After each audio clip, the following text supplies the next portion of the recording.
Yeah, this is Darby Allen, and you're watching AEW Insider. What's up, peeps? We're back. As always, I'm your host, Lee Benson. Thank you so much for joining us for our YouTube edition of the AEW Insider. If you haven't seen me on social media lately, on Facebook anyway, it is because I am in Facebook jail. So definitely make sure you check out our Twitter on the AEW Insider 1, as in the number 1, for all your wrestling news when you don't see me doing a podcast or a YouTube show. On this show, we do cover AEW letting go a member of their broadcasting team, WWE lets go of a longtime employee, Andrew Yang sets his sights on WWE, Kurt Angle discusses him ever going to AEW, John Cena announces a new job, the Dark Order scouts a new member, and a lot more. Remember to stick around to the end of the episode to find out how you can win a WWE Elite Fiend action figure. Let's get to the show. AEW. Well, Miro, aka Rusev, finally made his debut on Dynamite last night. He actually turned out to be Kip Sabian's best man for his upcoming wedding. I have no idea how he fits into the whole story or where it will go, but it was good to see good old Rusev back on TV. According to Fightful, Miro has signed a contract with AEW. He was talking to them for quite a while, and right now the deal is considered to be long-term with the pending option on the deal. He is also allowed to work for New Japan Pro Wrestling while under contract with AEW. Ex-WWE star Aiden English, aka Rusev's ex-tag team partner, had this to say about Miro joining AEW. English said, "I'm proud and I'm happy for my buddy. Go kill it."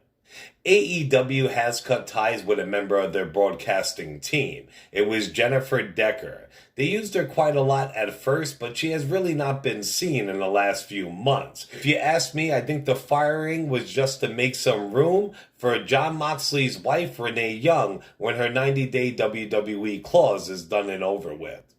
Well, Tay Conti, ex-NXT star, made her debut on Dynamite last night. She went against Nyla Rose. She did not win, but she did put on a heck of a show.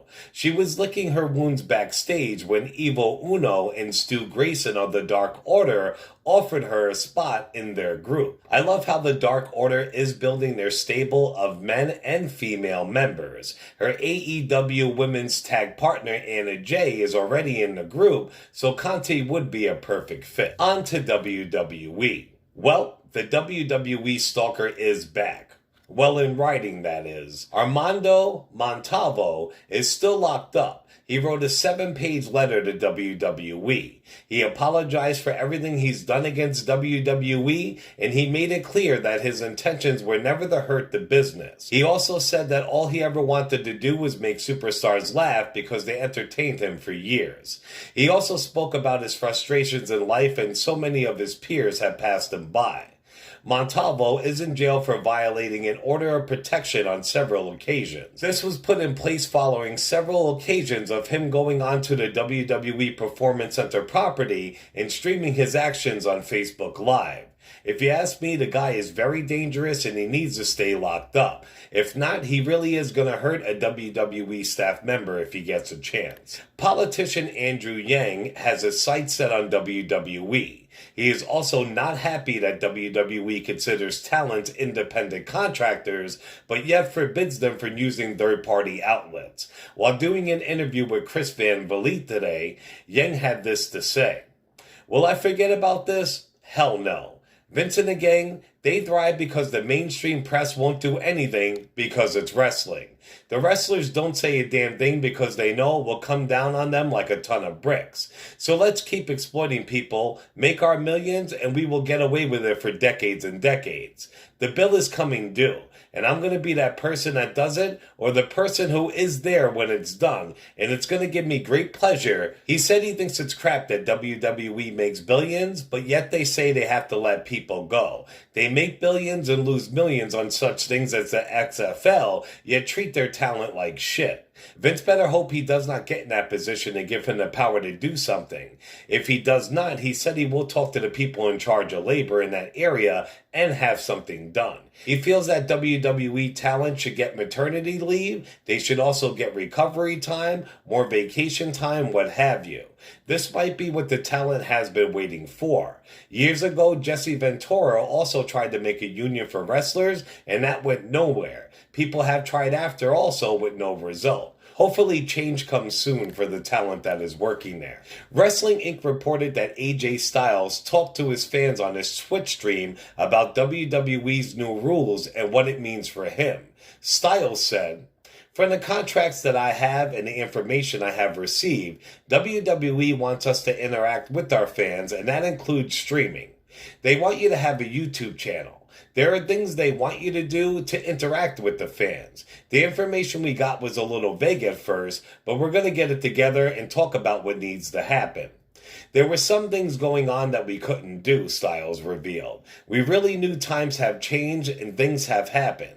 There were no people in the arenas. It was a weird time and people were doing some things that were kind of borderline on what we could do or cannot do. And those things will be answered. Streaming is not one of those things that are being taken away. Neither is YouTube.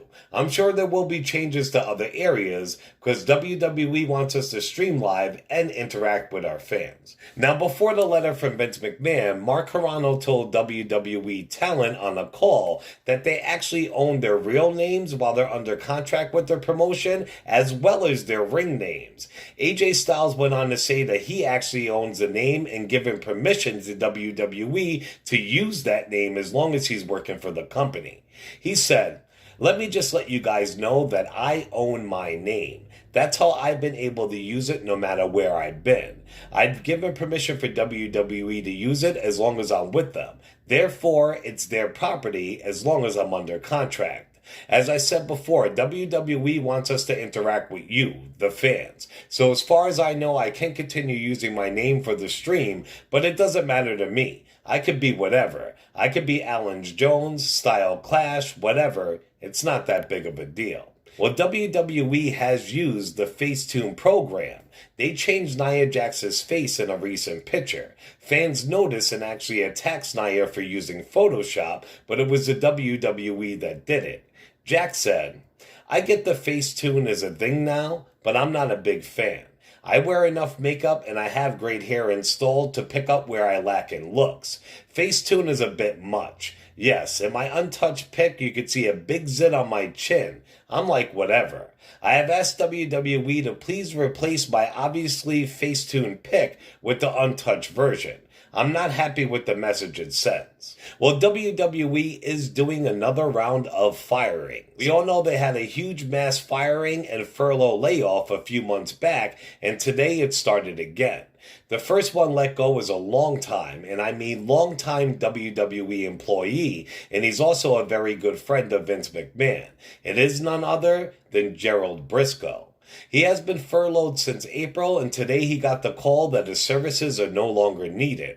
Rumors are more stars and staff are going to be on the chopping block today or very soon. We know that they let go the tag team AOP last week, and we heard that a lot of road and travel people involved with the company have been let go behind the scenes also. So who knows who's next? Recently, John Cena made a post. It was him in the gym getting in tip-top shape. He said he was prepping for a new gig. Well, he did reveal what that gig was today. Well, John Cena is actually the new host of TBS's Wipeout. You remember Wipeout from ABC. Well, now it will be on TBS, and he and Nicole Dwyer will be hosting together. Random wrestling and sporting news. Kurt Angle did an interview with Wrestling Inc. Daily Podcast. He talked about AEW and WWE. Angle was asked about joining AEW, and he said, "Right now, I would have to say it's off the table. I'm okay where I am. The thing is, when I came back to WWE, I wasn't expecting what I got, and I was very grateful. I got the Hall of Fame. I wanted the Hall of Fame, but I didn't want it at first. I wanted to wrestle first. I took a year off from TNA. I was wrestling Rey Mysterio, Cody Rhodes, Alberto Del Rio, Joe Coffey, and the UK, even Zack Sabre Jr., a lot of great athletes, and I was ready.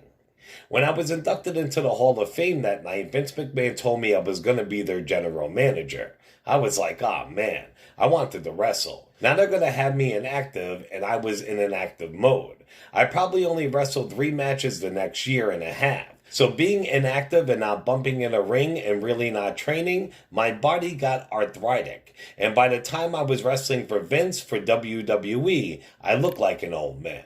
Alright peeps, that's it for this episode. Remember, if you want to win a WWE Elite Fiend action figure, you could do it one of 2 ways. You can go to the AEW Insider on Facebook and simply just join our Facebook group. If not, you could do it right here on YouTube. First and foremost, you have to be a subscriber. Besides that, you could pick any video, including this one, like, share, and comment. So either go to Facebook and join our AEW Insider group, or subscribe to our YouTube and like, share, and comment on any video. And as soon as we hit 300 subscribers, we will have a drawing for the WWE Elite Fiend action figure.